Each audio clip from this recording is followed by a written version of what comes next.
If you are dealing with stubborn eczema and you are using conventional treatments that aren't working, if you have eczema on your face and your neck, if you have a sweat allergy, then you need to watch this live today because today I am talking about our two biggest troublemakers for eczema. They are bugs, staph, and Malassezia. Okay, so we are talking about this because this is something really important to understand if you do have eczema. And something that you may have heard of is staph, but you may not have heard of this yeast called Malassezia. And something that your doctor may not have mentioned to you, because oftentimes when we have eczema, our doctors are just mostly giving us things to lower that inflammation, and they're not necessarily thinking about the root cause of the issue. So this is a 30-minute lunch and learn live. I do this every Wednesday and from 12, I just forgot to change the times here, but from 12 to 12:15, we are going to talk about what is staph and Malassezia and why is it important for people with eczema. And from 12:15 to 12:30, it's a live Q&A. Okay, so we're going to answer all of your questions today. So any questions that you have, I want to answer all of those today. All right. So today's topic, eczema, staph, and Malassezia. So what is staph? Well, if you have had eczema, you are probably familiar with a staph infection. And can be really common when you have eczema. But even when you don't have when you don't have an infection, 90% of eczema patients can potentially have an overgrowth of Staphylococcus aureus. Okay. And this is a bacteria that is actually commensal. It can be on our skin, in our systems. And what is problematic is when this bug starts to overgrow. And oftentimes that could be due to a number of issues, everything from, taking an antibiotic to just having open wounds on the skin that staph is going to basically grow and feed on. And this can be really problematic. So oftentimes in the conventional world, how are we dealing with a staph infection? Well, we're mostly giving antibiotics, taking antibiotics. And sometimes this can be detrimental. It can become a cycle where we just keep taking the antibiotics over and over again, and we just keep getting staph infection. So we're not really fixing the root cause of the problem. There are ways to handle this topically that we can use. For example, and I'll talk about it in a little bit, but in our CleanSKIN Kit, we have a product called CleanSKIN Calm, which helps to calm that inflammation that comes from staph infections because it has hypochlorous acid. And hypochlorous acid is something that has been proven to actually kill Staph aureus within 10 seconds of being sprayed on the skin. So that's one potential option for dealing with a staph infection topically. And it can be important in terms of dealing with flares. Often flare-ups can be due to staph infections and staph overgrowth. But then the next thing to think about is not just the topical situation, but we have found that the skin microbiome is correlated with the gut microbiome. And staph can also be found in the gut as well too. And when we have a dysbiosis or an imbalance in those gut bugs, that can also correlate with a dysbiosis on our skin. And so it is important to do things like supporting the gut microbiome. Eating a lot of sugar and a lot of inflammatory foods can also set this off as well too, and can cause the staph to grow out of control even more. When you're eating just a lot of sugar, a lot of inflammatory foods, you're creating more inflammation in the skin. You're really allowing that staph to grow and proliferate. Okay. So staph is something we know about. And I think the message I want to get through here is we can't just keep giving antibiotics over and over and over again. This is not a sustainable answer, because if we just keep taking antibiotics, we are actually wiping out good bacteria and bad bacteria. Antibiotics do not target necessarily the staph only. They could be wiping out both good and bad bacteria. And now we're actually leaving ourselves in a worse spot. So, this is why people tend to cycle through these antibiotics and keep taking them. And we have to come to a point where we say, let's address this in a different way. Okay. So, again, topically, we can do that with natural topicals like in our CleanSKIN Topical Kit. We have CleanSKIN Calm, which is hypochlorous acid, which has been proven to address that staph. And then we have to do internal things to make sure that the microbiome in the gut and the microbiome in the skin is healthy. And that will really guard against staph growing. Okay. Now let's move on to Malassezia. That might be something you are less familiar with. This is a fungal yeast trigger. And the picture that I have depicted here is actually showing a lot of face and neck eczema. And we are seeing that Malassezia, it can be a part of head and neck eczema. And it can be a part of, 60 up to 65% in adults, and up to 20% of children can have an allergy to Malassezia. So what does that mean? Well, this is actually the lab results of a real patient. And this is a real patient who had eczema all over her neck mainly and on her scalp. Malassezia is a yeast that loves to feed on our natural oils on our skin. And this is why Malassezia likes to grow in places like our scalp, places like our neck, where we're having those oils from our hair drip down onto. And Malassezia thrives in that environment. Now, what we're looking at here is a Malassezia test for allergy to Malassezia, because Malassezia is actually a yeast that could be growing on our skin. And the problem is when we actually have an allergy to it, or maybe when Malassezia is overgrowing and we're now having a reaction. And so you'll see here that there is an IgE response. IgE is an allergy to this yeast Malassezia. So this is a test that we can do to check and see if you're having that allergy. And we are seeing that up to 65% of adults and 20% of children with eczema potentially have an allergy to Malassezia. And this is something that we can easily test for. This is a prick of your finger or a blood draw, and we can easily see if this is a problem. Okay. Now, how would you know if you maybe have Malassezia without doing a test? Well, if you're using eczema treatments and you're using treatments that are supposed to be lowering inflammation, but this is not working for you, you might have an allergy. And it's just something you're not actually addressing the real problem here. So that's something to think about.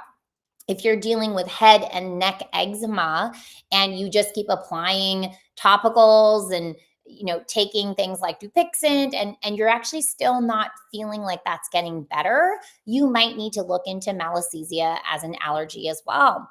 And then if you are someone who sweats, and this can be really common, and you feel like you have an allergy, like when you sweat, you actually get more inflamed and it's almost like you have hives and you're just so super itchy when you sweat. It could actually be Malassezia that's a problem, because Malassezia does like to thrive in a sweaty, warm environment. You're actually creating more of those lipids that Malassezia loves to feed off of.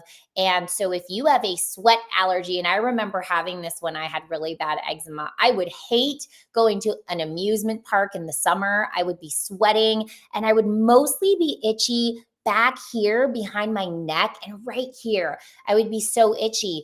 And it was because I had this yeast problem. And at that time, I was also so super bloated. I was eating so much sugar. And, how did I fix this? Well, changing my diet was huge. I used to be a sugar, addict, really. And, I really don't eat sugar anymore. And in my process of healing, I really did have to remove that sugar because that sugar was feeding the yeast. And so this was a really big problem. And that's the first thing we like to think of when we're thinking about, okay, how do we actually address Malassezia? Let's look at your diet first, right? Because that diet could actually be feeding that yeast. All right. So, how does this happen? Well, I have pictured here a donut and an apple. And so, when we're eating a lot of sugar, we are feeding that yeast. We could be feeding a dysbiosis in our gut. If we're eating a lot of inflammatory foods for eczema people, that could be things like gluten, dairy, and the sugar. I find that those are the three big culprits that I really like to take out for almost every eczema person. These inflammatory foods and very sweet foods will feed the dysbiosis, feed the Malassezia. So this can be really problematic. If you take an antibiotic, now what the antibiotic does is, again, it does not only target the thing that you're trying to kill, it can target, unfortunately, good bacteria and bad bacteria. And then you're left with a microbiome that's not healthy. So, antibiotic usage, if we can limit it, if we can try to address, the problem naturally first. I like to do this naturally for most of my patients. Give it 3 days. Let's try to do everything natural that we can. And then if not, we might need the antibiotic, and that's something that we may need. But I like to try things as a first line of defense, and antibiotics are usually my last resort. The next reason we could have these problems is if we have a very weak skin barrier. Now, a weak skin barrier, I like to call it leaky skin. It could be genetic, but there's so much that we do that actually hurts our skin barrier. So, chemicals that we might put on our skin, if we have too much sun exposure and we're getting sunburn, if we're using really hot scalding water when we take a shower, that can actually affect our skin barrier health. Then we want to use things to make sure we're promoting good skin barrier health. So again, in our topical skin kit, we have what's called CleanSKIN Protect, which is a really nice skin protectant, and that provides a really good barrier. So making sure that the barrier of your skin is very healthy ensures that you won't necessarily have the ability to overgrow some of these bugs on your skin. All right, so testing. So we talked a little bit about testing already. So for Malassezia, a Malassezia allergy is something we might want to look at. That's an IgE response to Malassezia. And we can do this with a very quick finger prick where you just prick and then you squeeze out that blood. We could also get a blood draw for this to check in for that. And then we can know, okay, we need to address yeast in the body. We may also want to do a gut test, a poop test, and a poop test will tell us, microbiome imbalances in the gut, and it can tell us, what we need to do to balance that microbiome so that maybe Staph aureus can't overgrow, and also Malassezia as well. And then for Staph aureus, typically we want to maybe get a culture or a swab to see if you're dealing with a staph infection at that time. And then again, if we can use things topically to address that and internally to address the inflammation and boost the immune function, I'd rather do that before doing an antibiotic. But of course, if we need it, we need it. But I like to do things naturally before we ever, think about an antibiotic. Our CleanSKIN Topical Kit has 3 products in there that are specifically geared towards, number 1, addressing the staph. Number 2, it's a probiotic that's a topical that actually addresses both the staph and the Malassezia. By giving your skin good beneficial bacteria, you are not allowing that Malassezia to overgrow. So that's the topical probiotic. And then lastly, we have CleanSKIN Protect, which is a barrier ointment that will make sure that barrier is nice and strong. So you could go to the link in my bio and check out the CleanSKIN Topical Kit.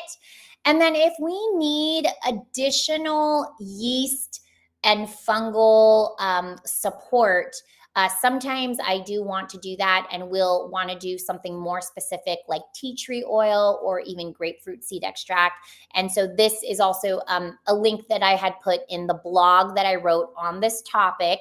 So make sure to check out the blog. The link is also in my bio if you want to read more about what we're talking about today. But you can check out the skin and wound spray, which is actually a spray that has grapefruit seed extract and tea tree oil, which are more specific to the Malassezia.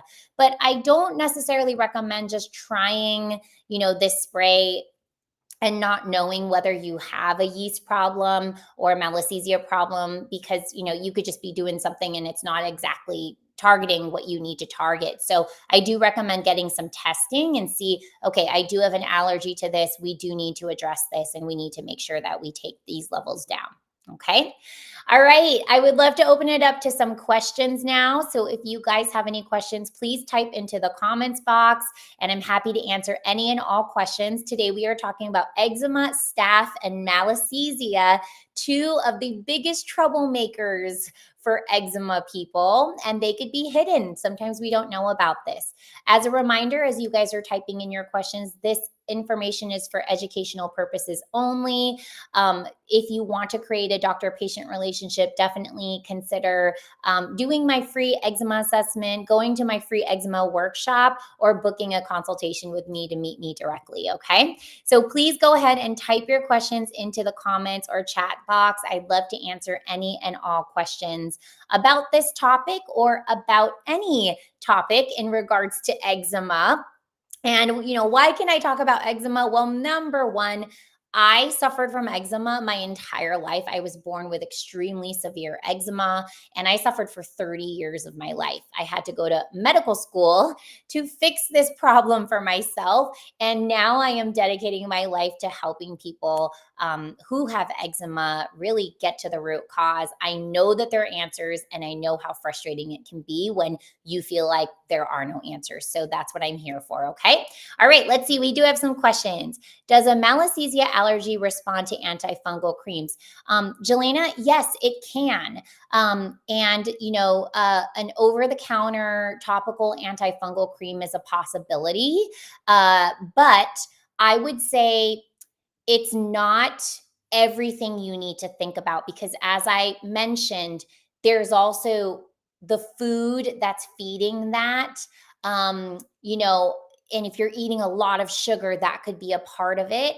And then there's also the microbiome in the gut that could be keeping things all imbalanced. And therefore, a topical cream is just not going to cut it. It's not going to be enough. But if you do a topical antifungal cream and you notice a little bit of improvement, that's a good sign that, okay, there are other things that we need to do to address Malassezia potentially growing on the skin. Can Malassezia cause rashes behind the knees?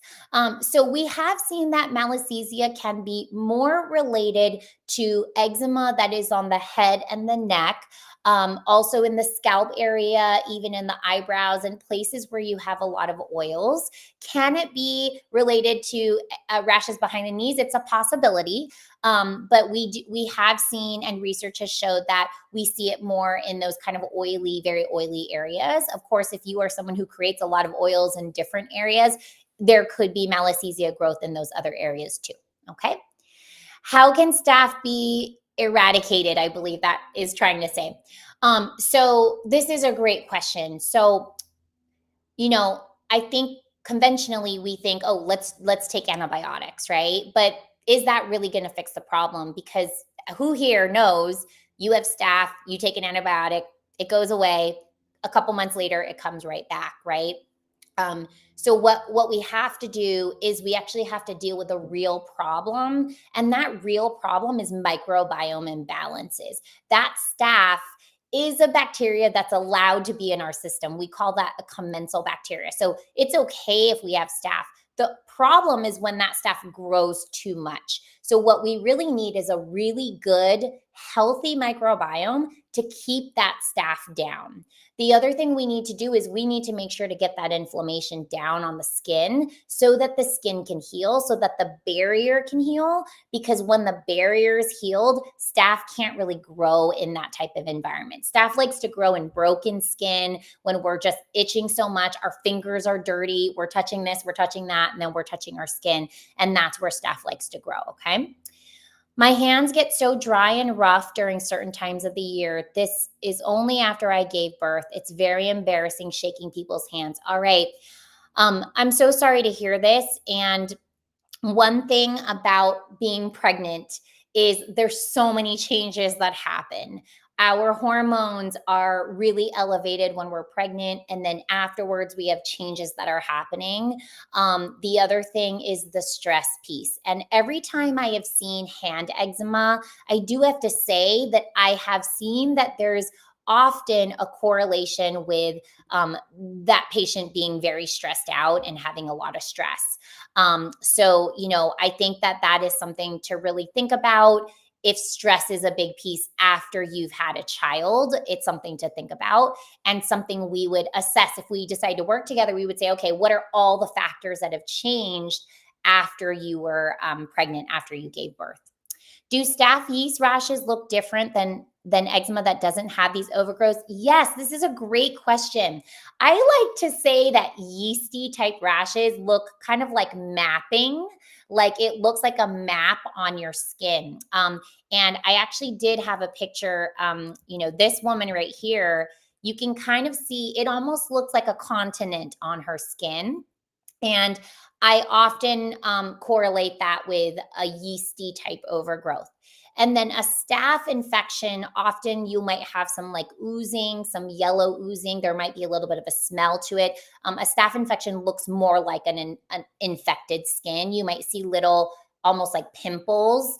And that is more like an infection on the skin. Whereas the yeasty looks a little bit more like this, where it's more like a map on the skin is what I've really seen. So often I do like to ask, if you guys join my free workshop, I like you guys to download my app and journal some pictures, so that at my workshop, if you want me to assess your pictures and assess your eczema, see what it looks like and see, if the presentation can tell me a little bit about what's going on, I like you to do that. Or if we do a one-on-one consultation, definitely I like you to download the app, and I like to really take a look at the skin. The other thing I like to take a look at are poop pictures, because what your poop looks like also tells me a lot about what your microbiome is doing, and that can tell me a little bit about the root causes of your eczema too.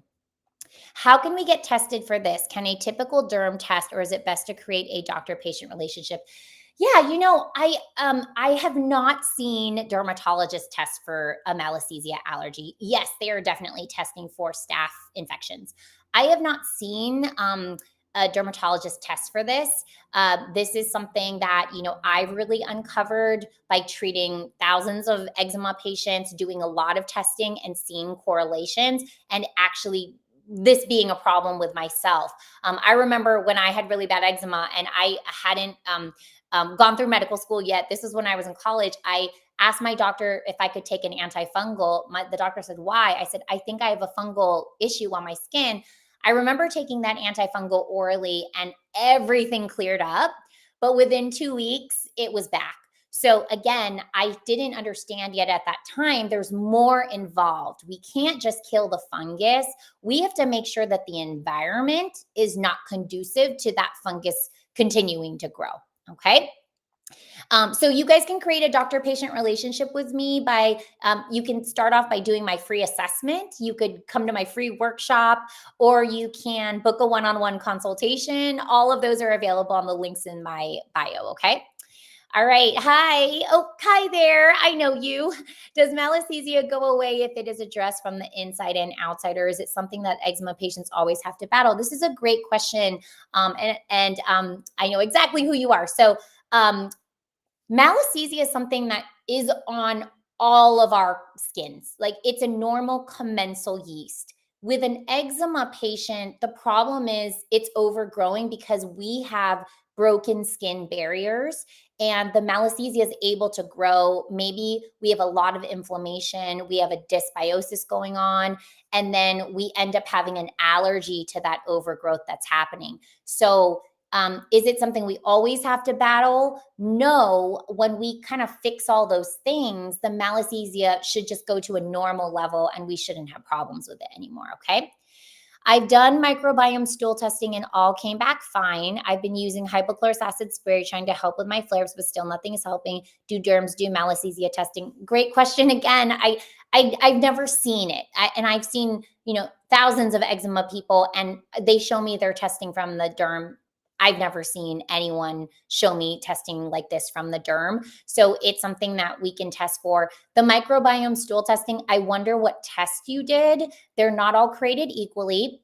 If you did a microbiome test with your conventional doc, that may not be enough. You need to do one with a functional doctor like myself, or even a nutritionist could potentially do a functional test. I like GI Map, I like GI Effects, I like Gut Zoomer. These are all tests that I do trust, and I use them, depending on the patient. Okay. How do you feel about fasts? Do they help clean the microbiome? I actually do really like fasting, but I really do think um, doing a fast along with a doctor or a nutritionist or someone who's very versed in fasting is very important. You can hurt yourself if you're fasting too much. If you are not doing the right things leading up to a fast, and you're not kind of easing your body into a fast and then easing yourself off a fast. I do like to use short fasts in my practice that can starve those bugs.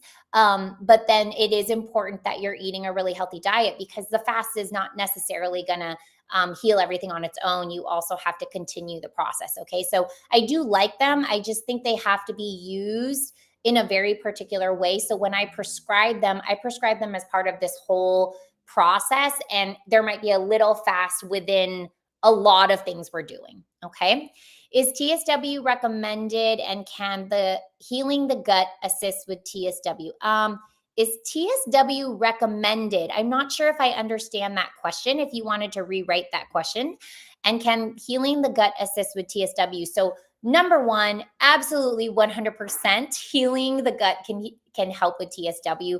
For those of you guys who don't know what TSW is, it is topical steroid withdrawal. That means that you've used topical steroids for a long period of time, or you might have used oral steroids, or you've used very strong topical steroids, and now you're left with withdrawal symptoms, which looks like very hot, red, oozing skin. It's very, very painful, and it's very, very hot. Okay. And by healing the gut, 80% of your gut, 80% of your immune system is in your gut. So by healing the gut, you are actually helping that immune system to heal the TSW. You're lowering that inflammation. So absolutely it can help. But what I will have to say is sometimes it's not enough. Gut healing is great, and it's probably the first step to healing TSW. But you need to also think about the problems that have happened with your hormones. Steroids are hormones. And when we use things like topical steroids or oral steroids, we have messed up our body's communication for the hormonal system, and we need to fix it. So often I like to do things to support the adrenals. I do like to do things to lower inflammation naturally. One of my new favorite treatments is called peptide therapy, and I have used it successfully on a couple of TSW patients recently. I actually just posted one of my patient's pictures the other day. She allowed me to do it. We just started working together 3 days into the peptide therapy, and she's got TSW. I think she's had it for 5 or 6 years or so. And 3 days into that, we saw a big decrease in the inflammation, and she messaged us, and she's really ecstatic about it. Peptide therapy is great for healing the gut lining, for lowering that inflammation really quickly, for tissue repair. So it can be really great as a potential for helping someone with TSW. Okay. But again, just like with eczema, the healing is multifactorial. So we can't ever think of only one thing we need to do to heal eczema. We need to think of all of the different factors that might be going on in the process. And so, there's a lot to think about. And that's why If you book a consultation with me, I like to analyze this whole thing for you. I like to put the puzzle pieces together for you so that you can understand how we would work together. You can also come to my workshop, and in the workshop, you get the chance to also share your information, and I workshop it in a group. And then there's also our assessment. So if you want to just take our assessment and just kind of fill that out, and in that way you can kind of see what's going on with you. So here's the information for the eczema root cause assessment. The link is in my bio. And then my free eczema relief workshop. If you do attend the workshop, you get my free itch relief guide. You also get to learn about my proven 3-step method. And then I can analyze your eczema in a group setting. Again, if you want that one-on-one support and to really start setting up that doctor-patient relationship, then definitely consider booking a consultation, okay? All right, so I am not seeing any other questions coming in. I want to thank everyone who has joined me today. Such a big topic and such an important topic. So if you guys want to learn a little more, check out my blog. The link is in my bio. You can read more about this. You can get the links that you need to maybe try out the CleanSKIN Topical Kit, and other information about testing and all of that. Okay. And if you guys have any further questions, DM me. I'm happy to answer any questions. I know that we're searching for answers, and I have uncovered so many of those answers in my practice in terms of TSW and eczema in myself and with my patients. So I hope that I can answer your question. So definitely reach out to me, and I'm happy to answer. And thank you. You're so very welcome. And I hope to see you guys soon. I do these every Wednesday. So spend your lunch with me every Wednesday, and we will chat all about eczema. We will help you to get better. All right. Thanks, everyone. Bye bye.